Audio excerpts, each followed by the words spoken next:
So this is kind of unplanned. I don't even have notes. I'm just going off the cuff. I don't know how long I'm going to go on, so I have a drink. I'm going to have a few smokes. I'm just going to relax and I'm going to talk about something that I need to talk about right now. And that's Alan Wake 2. I'm going to tell a small story to preface this, what might be considered a recommendation. The year is 2010. I am a teenager in school, secondary school. I've now done more work for this video than I intended. So, I actually went up to the attic to get stuff, which I haven't been up there in years or months. God, this brings me back. While I can't find the specific issues that I'm talking about, I still have some of my old game magazines. My generation's essentially version of Nintendo Power. I was never into Nintendo. Growing up, I was more into Sega. I didn't get any magazines from that console generation. I was probably too young.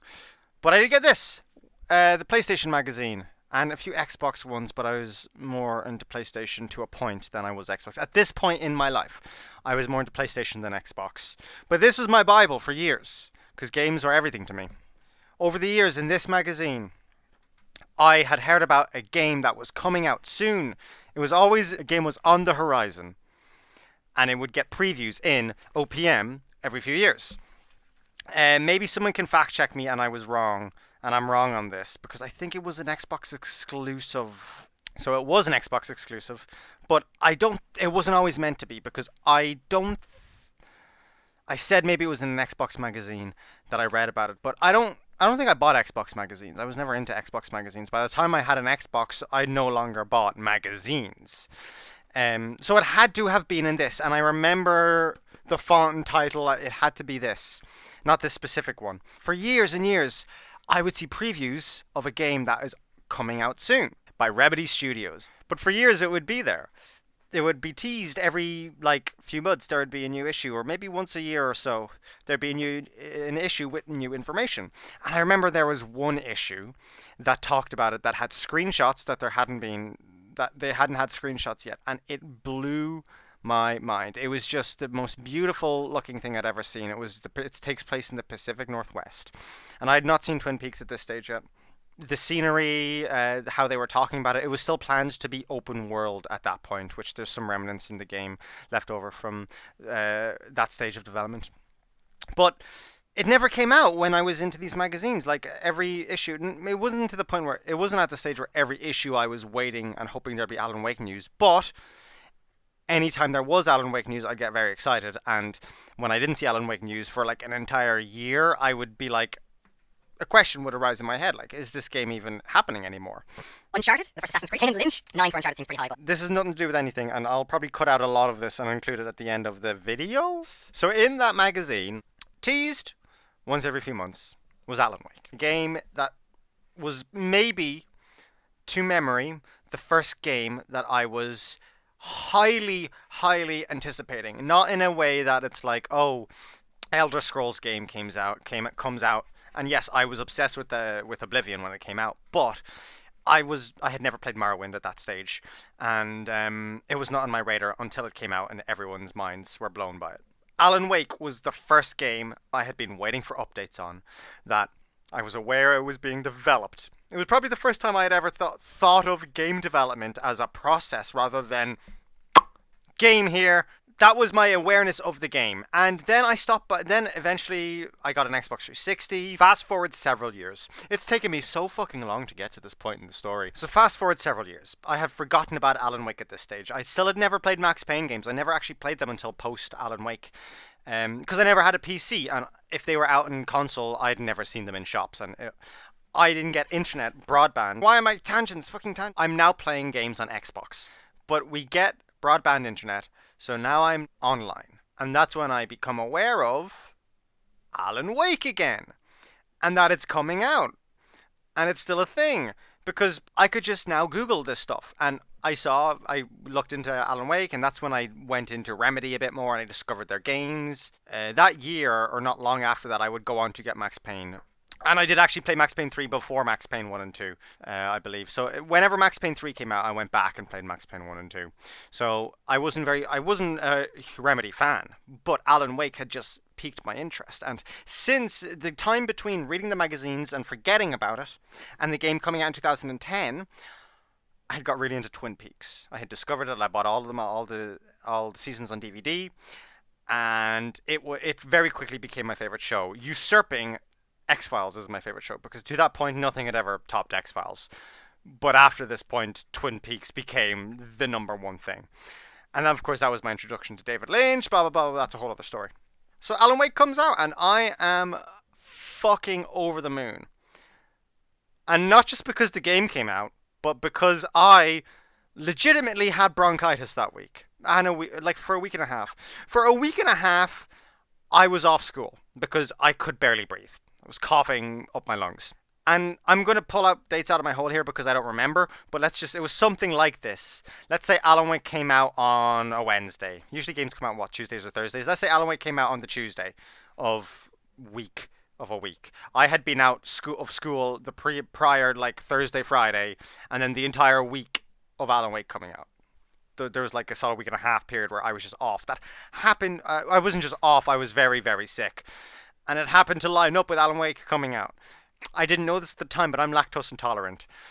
I made the very, very poor decision to do nothing at all the entire week I was off, but play Alan Wake on Xbox 360 and drink gallons upon gallons of Yazoo chocolate milk. And that was like the best week of my teenage life. It was like, because I had only recently gotten into Twin Peaks, maybe within the year of the game coming out, before, like, and I didn't realize how influential Twin Peaks was at the time, to the point where we probably wouldn't have most big modern shows if Twin Peaks didn't do the television what it did. You can make arguments for and against that, but I believe it, and you can disagree if you want. So when I actually get the game, I'm off that week, and despite being supremely ill, I was over the moon because I finally got to play. All the articles I'd ever read in OPM over the years came flooding back to me, and I was suddenly, one day it was in my hands. It was just there, and I could play it. Then I put it in, and I start playing it, and it's basically okay. Oh, okay. Hold on. Rewind a bit. I don't know if you can see this. You can't. I know you can't see this, but over there is a bookshelf. You got Frank Herbert, a lot of Gene Wolfe, bunch of Robin Hobb, Asimov, some story compilations edited by Jeff and Ann Vandermeer, books written by Jeff Vandermeer. We've got Memory Called Empire, Berserk mangas, a bunch of Junji Ito, Fables, the comic books, bunch of stuff here. What you won't find here is Stephen King, because Stephen King would take up too much on that shelf. I have a box here. I would pick it up and hold it. I probably would. I'm too weak. I probably couldn't pick it up. But my cat's sleeping on it right now, so I can't pick it up. But here it is. But in there are all my Stephen King books. There's a bunch of house renovations to be done, so I've been putting books into boxes, and eventually I need to clear this whole room. Neither here nor there. Point is, Stephen King would take up a lot of that fucking shelf because he was nearly all I read. I read a lot of Darren Shan growing up. He was an Irish author. Wrote horror books, and a bunch of them, while maybe not directly set in Ireland, were implied to be set in Ireland. And I had never read fiction as a child, with fiction set in Ireland, and I wasn't going to be reading fucking The Dubliners or Ulysses as a child. So it was really cool to see that. But horror was my big thing, and Stephen King was the biggest person he was by far the most I had read. By it's not even close. Like, it would be Stephen King and then Darren Shan and then everything else. It was like single individual books by authors. My granny bought me the Chronicles of Narnia. But the point is, Stephen King was a large part of my life and continues to be. I have Fairy Tale, but I have not read it yet. The first line of Alan Wake is, and it's not just the first line, the first two words of Alan Wake are Stephen and then King. Those are the first two words of the fucking game. And within minutes, you are entering basically the town of Twin Peaks. Basically. Like, You got almost a one-to-one recreation of the Double Or Diner. Almost. There's some small off the top of my head, the chairs on the walking door, got horseshoes off after the meal, and then on the left there's I'm pretty sure in the left chairs hook all the way to the wall, and then to the right there's a we went into the kitchen where you can see the stuff work. In the game there is a chair missing on the there's a jukebox where they go over and over again. Where they play Coconut over and over again. But it's just Twin Peaks the game. And feel it feels maybe I could understand why some people might call Alan Wake derivative. I get it. I think all it's doing is wearing its influence on its sleeve. Like if you didn't have there's a lady in Alan Wake who holds a lamp nearly identically to how Margaret Letterman holds log, the log lady in Twin Peaks. It's almost identical. She speaks in riddles and weirdness, and she's known in the town for being the weirdo. She's the log lady. Um, the Double Or Diner, it's the Oh Dear Diner. If you're here because of Gene Wolfe stuff and you've continued this far for some reason, I'm about to spoil what I consider to be a decent game that what I consider to be a brilliant game, but I think is probably objectively an okay game. So I'm about to spoil the fuck out of it. Alan Wake. Adding on to that, Alan Wake 2 is a phenomenal game that benefits greatly from you playing Alan Wake 1 and its DLCs and subsequent content. So I just want to say that if you appreciate good art and if you like video games, I think you owe it to yourself to stop now, go play Alan Wake 1, go play Alan Wake 2, and enjoy good art. I'm not going to tell you to come back to this video after that because Alan Wake 1 and 2 matter more than this stupid little fucking video. But that's your chance. I'm now going to start spoiling the fuck out of Alan Wake 1 and eventually Alan Wake 2. And this is your chance to back out now. If you like Twin Peaks, if you like Stephen King, you'll probably like Alan Wake. Spoilers begin now. There are definitely other similarities between Twin Peaks and Alan Wake. Mr. Scratch is basically Mr. C. But it's interesting because Mr. Scratch didn't exist when Mr. C had the name Mr. C. Alan Wake came out in 2010, and Twin Peaks The Return, which really amped up a lot of the doppelganger stuff. That's when Mr. C, Evil Coop, got his name Mr. C. If there's any Twin Peaks bigger fans than me and I've gotten that wrong, please correct me. But I'm drinking and I'm not fact checking that. Because this video is a fucking mess so far, but I don't mind. It's fine. So I think those are the biggest similarities between Twin Peaks and Alan Wake, but I just want to stress that Alan Wake 1 coming out, at the time it did, and the kind of game that it is, it felt like someone knew little old me in some rural ass fucking town in Ireland, and they were like, yeah, let's make a game for Ushin, specifically for him, because we know this is exactly the thing he'd like. That's what it felt like playing Alan Wake. It was like a transcendental experience. It was the first time I had found something that felt specifically curated to me. Gene Wolfe, Book of the New Sun, ended up evoking those same feelings in me. Like, oh my god, this is like Gene Wolfe was like, here, let's write a book for Ushin.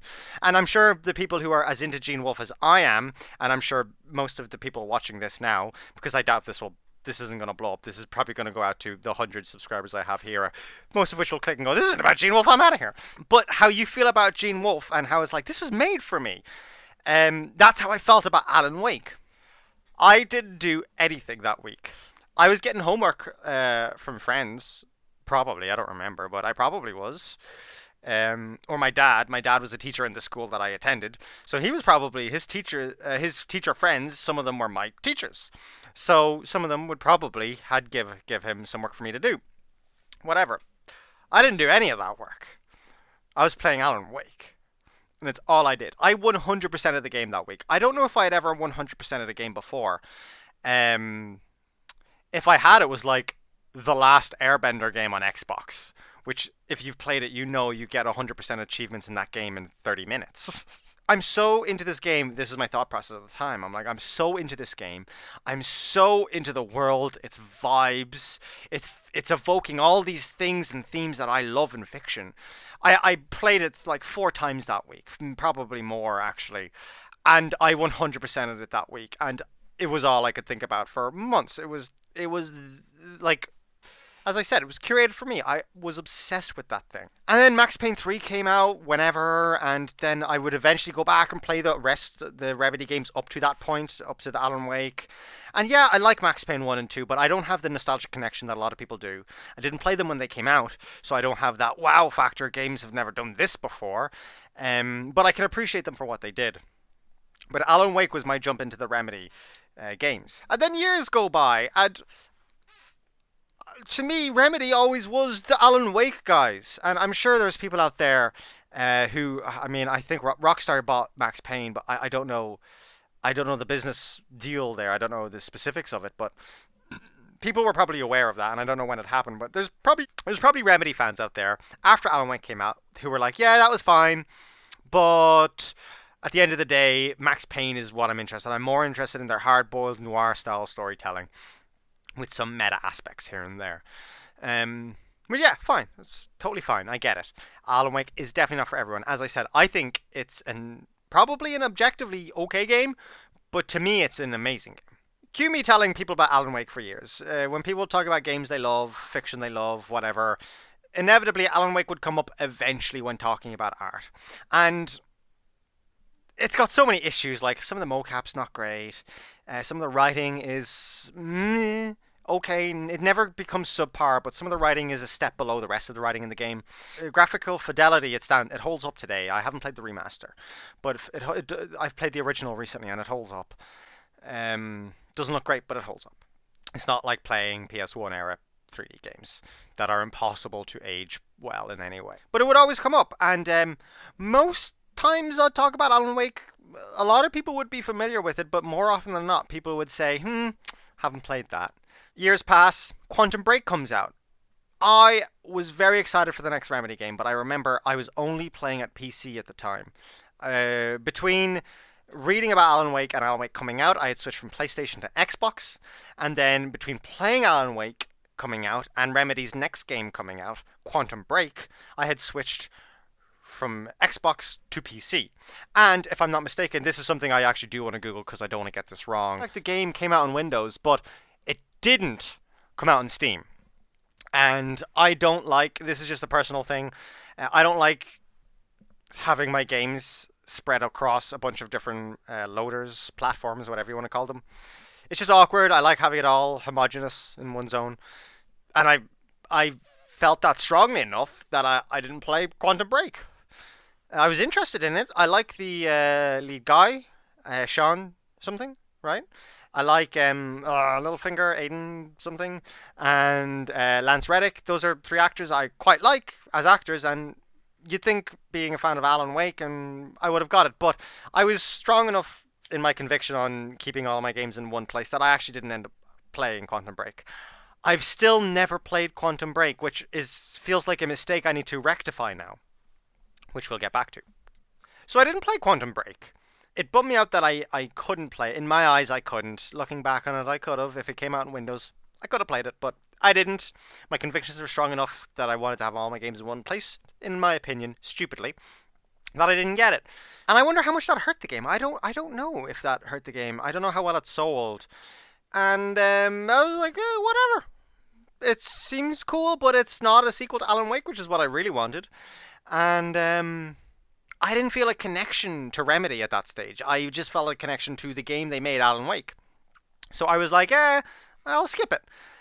Years pass, and Control comes out in 2019, I want to say. Oh no. So while I did play Control, I didn't buy Control on release, but I have since bought Control. And honestly, when Control came out, I was not into it. I beat it, and it felt like, okay, so Remedy game, I don't want to attribute. People have this problem, and they do it with Twin Peaks as well, but they attribute everything to one person, like David Lynch in Twin Peaks, instead of Lynch and Mark Frost. And then in Remedy games, they'll attribute everything to Sam Lake, when Sam is probably maybe lead on a lot of this stuff, but he is a cog in the machine at the end of the day. And none of the stuff that maybe he takes a lead on could exist without the team behind him. So I don't want to attribute everything to one person, but felt like whoever was the had the seed of the idea for Control. I felt like they were really into the idea of SCP, which I understand it's a cool concept, and they wanted to flesh out SCP into an actual world and story rather than disparate documents, redacted or not. They lean into the SCP stuff a bunch in Control, and I wasn't that into it at first. I felt like it felt like fanfic to a degree, but the longer time passes with Control, the keener I am on it. Like when I beat it, I was like, okay, cool, I'll never touch this again. I've since beaten it twice more, like fresh saves, and I don't. This was before Alan Wake 2 was announced, but for some reason, there is a je ne sais quoi to Control that is very hard to pinpoint. I think it's a combination of the brutalist architecture with the SCP influence, with like this Lynchian quirkiness to the characters in Doctor Darling, but all of it together, it comes together really well. The gestalt of it is far greater than the sum of its parts. So years pass. COVID happens. Lockdown. Gene Wolfe Video. New YouTube channel that I've made for books specifically. I want this channel to be for fiction, but so I might have just recorded that with no audio. I'll make it briefer. So Control, I need to mention the Alan Wake DLC for Control because I did mention it last night. I should probably bring that up.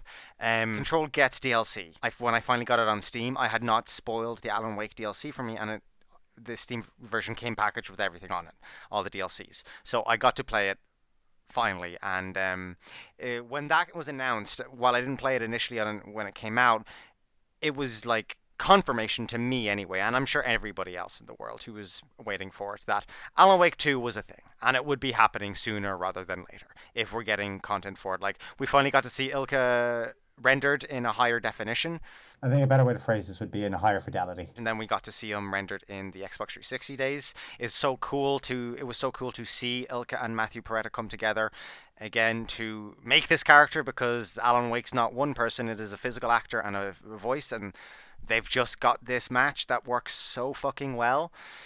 And at the end of the day, and I would like to talk more about a lot of the story stuff here, but that's not the point of this video. It's not a review of the plot or an overview of the plot. It's about my experience with the game and why I love the second one so much, or giving you perspective. Yeah, either way, it was great. I was very happy to see it, and I just wanted to mention that. And we'll go back to the original footage now. Eventually, I can't remember when, but Alan Wake fucking 2 is announced. The sequel to the best game ever made is announced. Now, again, I have to stress that I don't think Alan Wake is the best game ever made. It is like the most personally curated for me. I know it isn't, obviously, but it feels that way, and that's why I like it so much. How it was made and the time in my life that I played it. Everyone has a thing like that. So to hear that Alan Wake 2 is coming out, and it's not like Alan Wake the DLC, which was good. The DLC was really good. It's like taking the ideas that they had in Alan Wake the base game and taking them a little bit farther. They did more stuff with the light. They did more stuff with environmental changes and stuff like that. Really like that stuff. Then in Alan Wake American Nightmare, which was a standalone DLC you could get without needing to own the base game, that was talking about the idea, and we are in Alan Wake spoiler territory, so get the fuck out. This is your final word. I'm about to spoil Alan Wake American Nightmare now for you. But Alan Wake American Nightmare is about Alan Wake being trapped in the dark place after the end of the first game, and he's going through a loop of trying to get out of the dark place, where he's doing the same thing over and over again with incrementally different incremental changes, but at the end of the day he's just looping. Or is he? And then I haven't played Quantum Break, so there's a gap in my narrative here that I feel like there's some Remedy mega fan out there who's not just an Alan Wake fan, but there's some Remedy mega fan out there who will scoff at the fact that I skipped Quantum Break, and it feels like I shouldn't have skipped it now, but we'll get there. There's probably pieces in Quantum Break where they're playing with the live action. They like to infuse their games with live action material, which is really cool. And there was a little bit of that in Alan Wake. There was more of that in Alan Wake American Nightmare. And then in Quantum Break, I haven't played it, but I'm aware that between chapters, there's legitimate just like episodes of a show.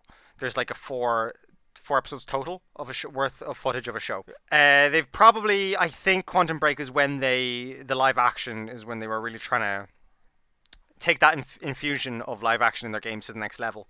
But Control is when they figured something out. Control, they figured out how to nail the live action stuff. They've got this superimposing of live action silhouettes and actors onto in-world video game scenes affected by the geometry of the world in game. And it looks really fucking good. Really, really good. And they've taken that and they've extended that into their next games. So Alan Wake 2 isn't just a sequel to Alan Wake in the way that Call of Duty Modern Warfare 2 is a sequel to Call of Duty Modern Warfare, or in the way that Max Payne 2 is a sequel to Max Payne. It's more a sequel in the way that, now imagine, I don't remember the name of them, and I don't hate it. I've only seen, of the new Star Wars movies, I've only seen the first one, The Force Awakens, right? It's not my favorite movie ever, but it's fine. I didn't like it enough to watch the rest of the series. But imagine that came out and it was the best Star Wars movie. Imagine that. Wouldn't that be crazy? Like, it's not only a return to form, as in original trilogy was great, prequels weren't great. This is hypothetical. Now, with The Force Awakens, it has not only come back to being as good as the original, but it has come back and stomped the quality of the original. Imagine that. That is what Alan Wake 2 is to Alan Wake 1. Instead of it being a Max Payne 2 than a Max Payne 1, it is if The Force Awakens was a 10 out of 10 movie to the prequels even. That's the level of quality disparity there, which might be a bit unfair to say. But that's how good Alan Wake 2 is. And I felt similarly because Alan Wake 2 is only coming out on consoles, Xbox, PlayStation, and on the Epic Games Store. So I felt similarly to Alan Wake 2 that I did to Quantum Break. I was like, I have a bunch of games on Epic that I all got for free. I don't want to put money into Epic. I don't want to give them my money. I don't want to have to put money into a different place than Steam, because then that's another piece of software I'll need to have open if I want to play a game, or blah blah blah. It's silly. It's a silly thing. It's just a mental block essentially. But Alan Wake 2 came out and I didn't get it. It came out on a Friday, I think, and I didn't get it. And I just forgot about it, and I don't know. I played fucking Street Fighter or read some books. I don't know what I did on that Friday. I didn't play Alan Wake. And then on the Saturday, I didn't get Alan Wake. But that's when I started to see people talk about it online. I was like, Control. My thought process was Control came out eventually on Steam. I'll get it. I'll get Alan Wake 2 when it comes out. I wasn't that into Control, even though I went back to it a bunch. It didn't blow my mind, so I wasn't too pushed on it. But then I started hearing people talking, and I started hearing people who had never played Alan Wake before in their life talk about how good Alan Wake 2 was. So I was like, maybe I should actually get Alan Wake 2. So I got Alan Wake 2 on the Sunday. And it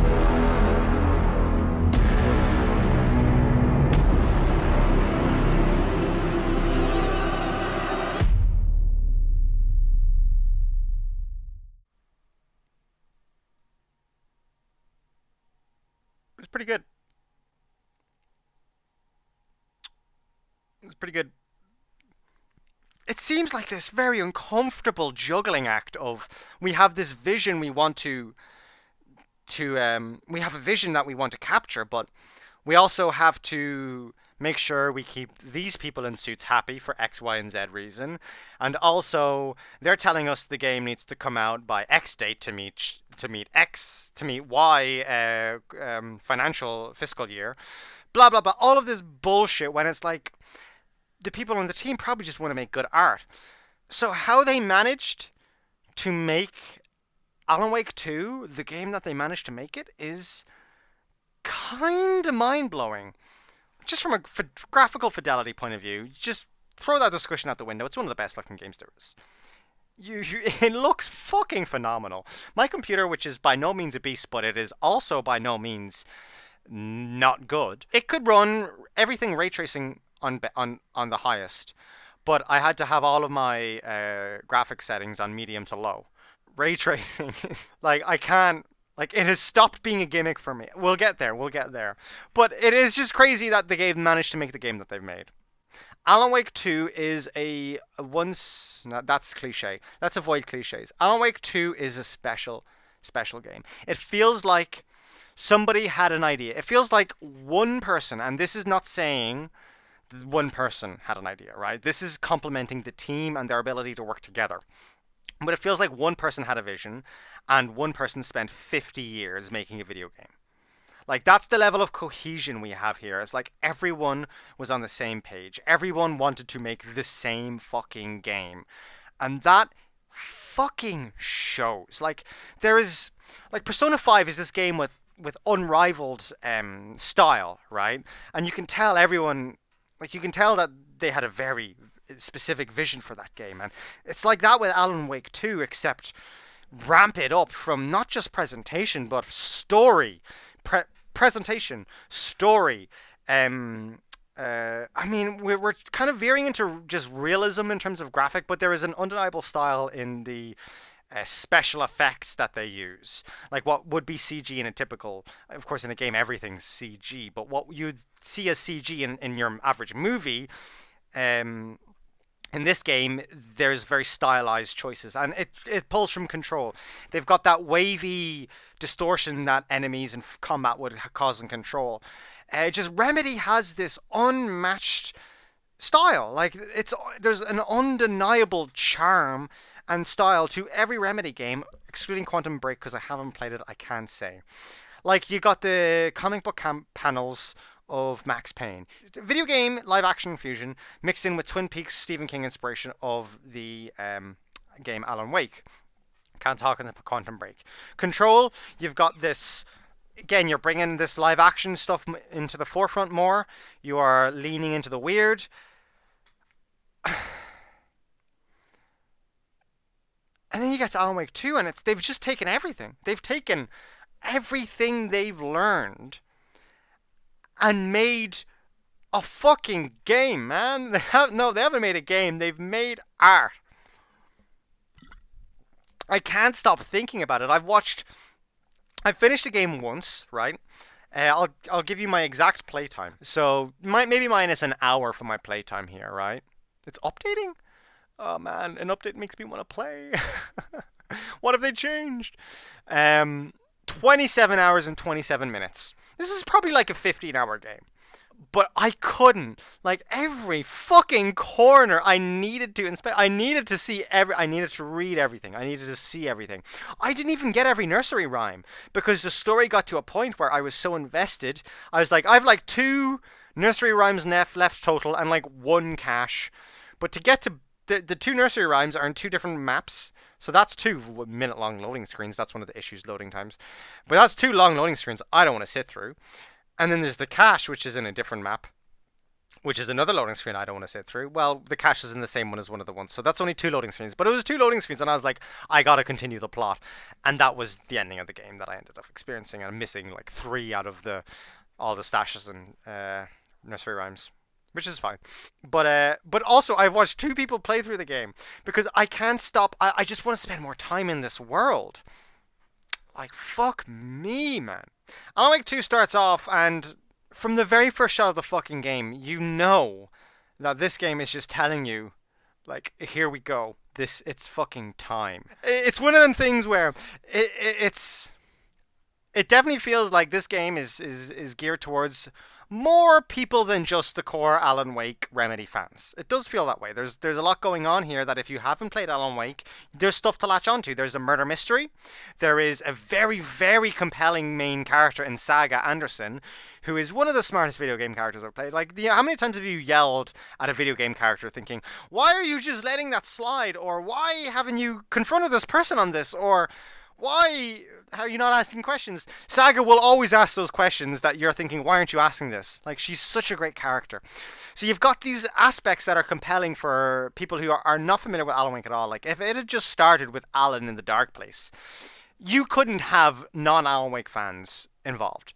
But I feel like the way they've approached it is you can have non-Alan Wake fans involved, And they will get a compelling story, if not a little bit of a confusing story, that might make them want to go and play the previous Remedy games in Quantum Break and the Alan Wake, which now has a remaster. But if you've played the other games, it's like I finally understand the MCU. Like, the MCU feels like individual movies that are made to be compelling pieces of media on their own. That at the end they throw something on to the very very end that is not relevant to anything that came before. These are the post credit scenes, and it's not relevant to anything that came before. Allowing the movie to be a contained piece of art. Um, and then they throw on a little teaser at the end to say, "Hey, this stuff might come back later." It's like that, but good. I don't think that the MCU is bad. I don't, I'm not a hater on the big thing that's popular. That's not cool. Let people like what they like, and I love the idea of the MCU. Like, if you're watching this, if you're one of the 30 people who click this video, and one of the 2 people who finish it, you're probably a Gene Wolfe fan, and you understand something that is like, you get it. You know that it's really really really cool to read long form fiction. Like, I I haven't finished Short Sun, Crucify Me. I'm on the second book. Um, but I've read Long Sun 3 times now, and New Sun 4 times ish. I really like stories that are spread out, like things that you really commit yourself to. Some good examples for other people might be The Wheel of Time, which I only got halfway through the 4th book and never finished. Game of Thrones books, which may a little bit shorter. The Robin Hobb, Realm of the Elderlings is a really good example. But it feels like the MCU is trying to capture that without doing most of the work. And the reason I talk about any of this is because it feels like Alan Wake 2 is Iron Man. And I think a lot of people would disagree with me and say, what do you mean? Alan Wake has to be Iron Man, or Max Payne has to be Iron Man. But no, I feel like Alan Wake 2 is the beginning of a series of games that includes, like, I feel like Control 2 may as well be called Alan Wake 2, in that how interwoven the worlds of each are. Like, I don't think you could call, correct me if I'm wrong, I haven't seen it, but I don't think you could call, and I don't know the timeline the movies came out, but let's just pretend Iron Man 1 came out and then there was no Iron Man movies and then the Captain America movie came out. Let's just pretend that's the way it was. You can't call Captain America Iron Man 2. They're not that, they don't have that much going on together, intertwined wise. But I feel like whatever Remedy does next, and I could be proven wrong on this, but I feel like whatever Remedy does next could be that. It could be like, oh, is this Control 2 or is this Alan Wake 3?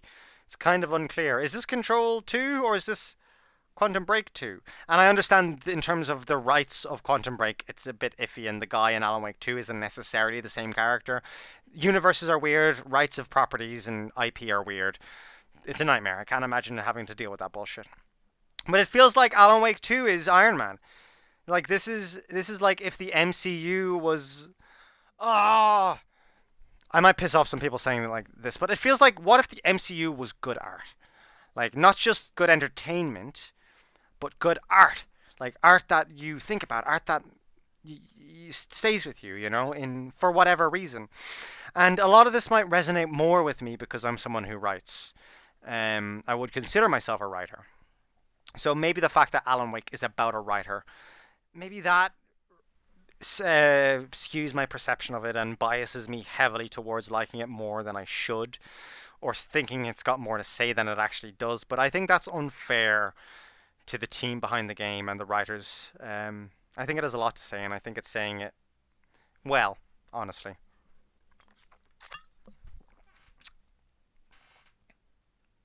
I've been recording for an hour and 10 minutes. All that's to say, I get it. I get the MCU guys. I think that I put too much value on gameplay. I think I think when it comes to video games, and I don't know if I'm only realizing this now, or if I realize it playing Alan Wake 2, or if it's something that I've known to this degree for years now, but I think that at the end of the day, when it comes down to it, gameplay doesn't matter to me at the end of the day. And I'm being a bit hyperbolic there. Obviously, gameplay matters. The game needs to function, it needs to be fun to a degree. But like, what do I go to art for? I go to art for a good experience. I go to art for a good story. And like, there could have been zero shooting in Alan Wake. Zero.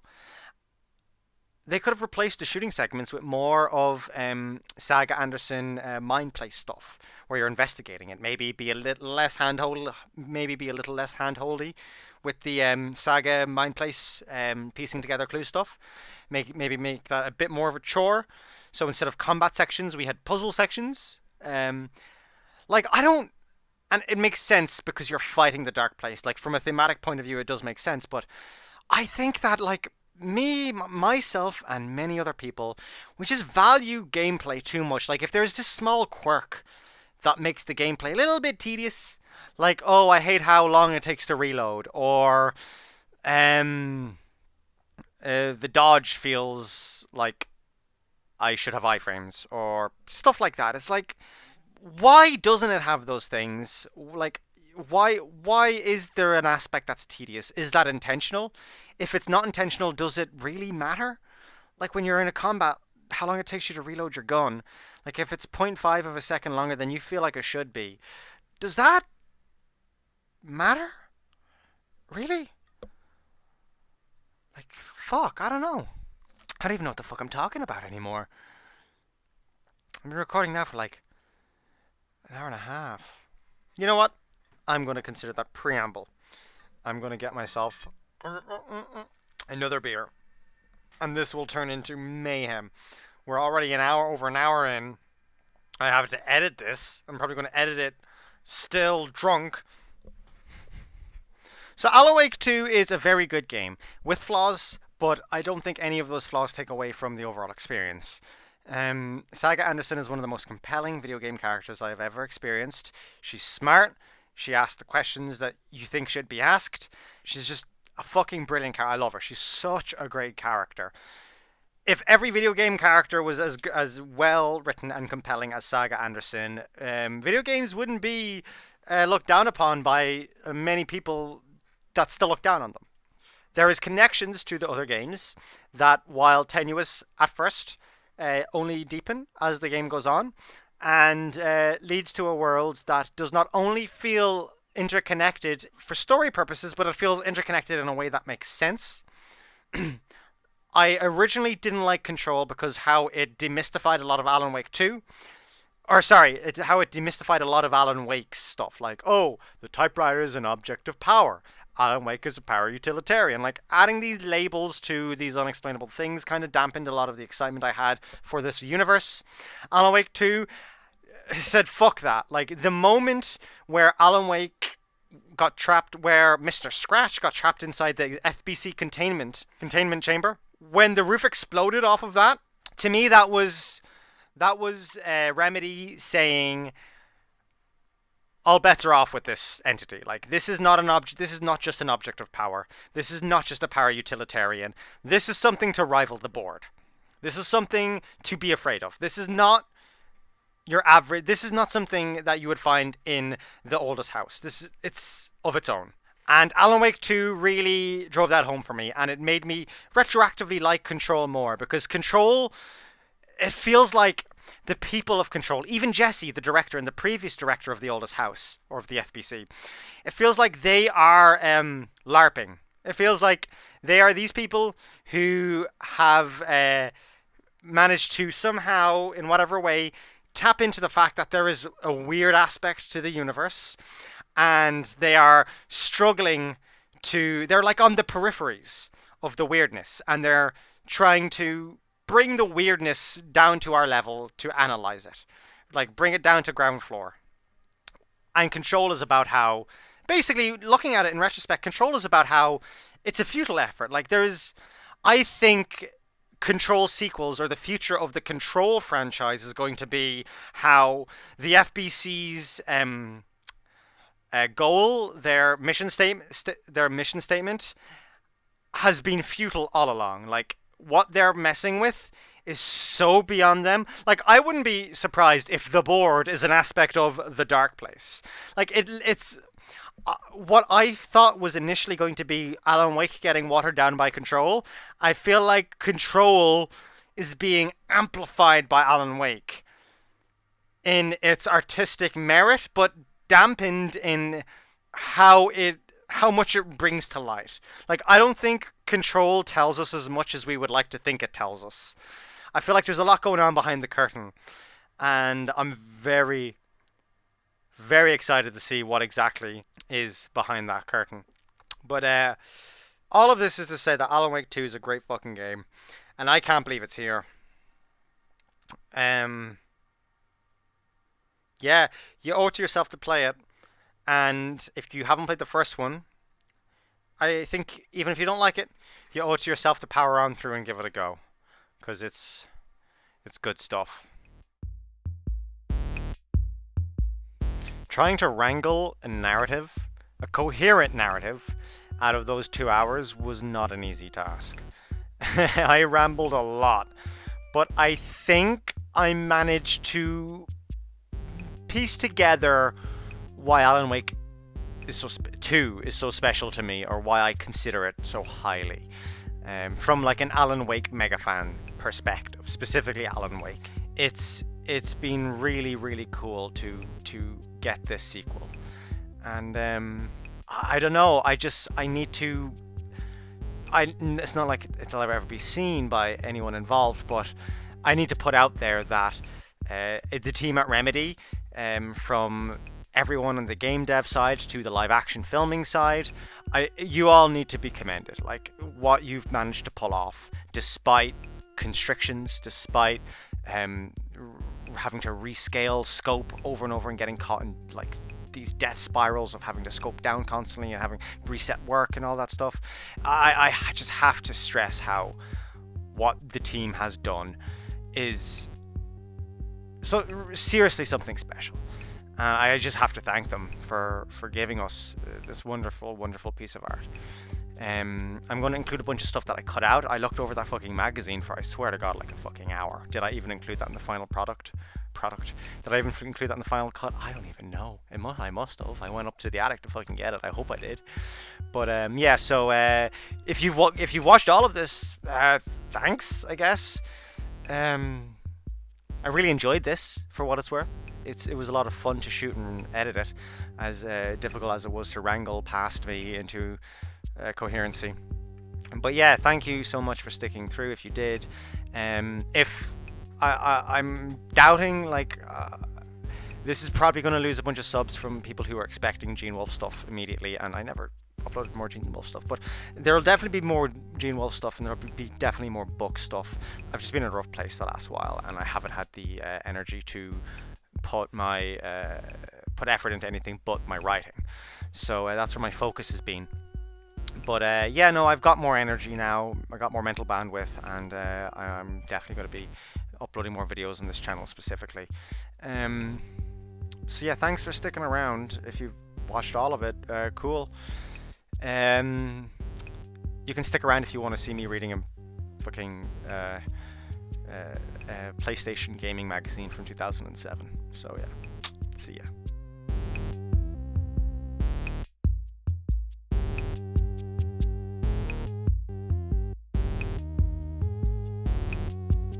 So however long it ends up being, I'll shoot for the 30-minute mark. I remember buying Doom 3 to try run it on our family computer. When that came out, that didn't happen. Tangent. This issue here contains the review, the OPM review of Uncharted, the first Uncharted game, which they gave a 9. It contains a review of the first Assassin's Creed game, which they gave an 8, I think. Assassin's Creed, they gave longer than the Uncharted one. They gave it an 8. Kanan Lynch is also reviewed in this, which they gave a 5. Seems fair. Honestly, 9 for Uncharted seems pretty high, but Need for Speed Pro Street, I don't even remember that one. That got a 6. They were really pushing Blu-ray at this stage as well. They have Blu-rays advertised for Face Off, Sunshine, Hostel Part 2, and the original Korean Old Boy. Yeah, no, there's definitely a thread connecting all those films. Simpsons game. They gave the Simpsons game a 7. Homer finally gets a game worthy of a woohoo. Oh. God, I remember these reviewers. I remember I would be upset when a game I was interested in was reviewed by somebody who I did not respect the opinion of. Like someone who I had read reviews of before and been like, I've played that game, you're just wrong. And there's some names here on the reviews that I'm recognizing. Oh, Silent Hill Origins review. The one of the few Silent Hill games that I've not actually played. What, they have music recommendations?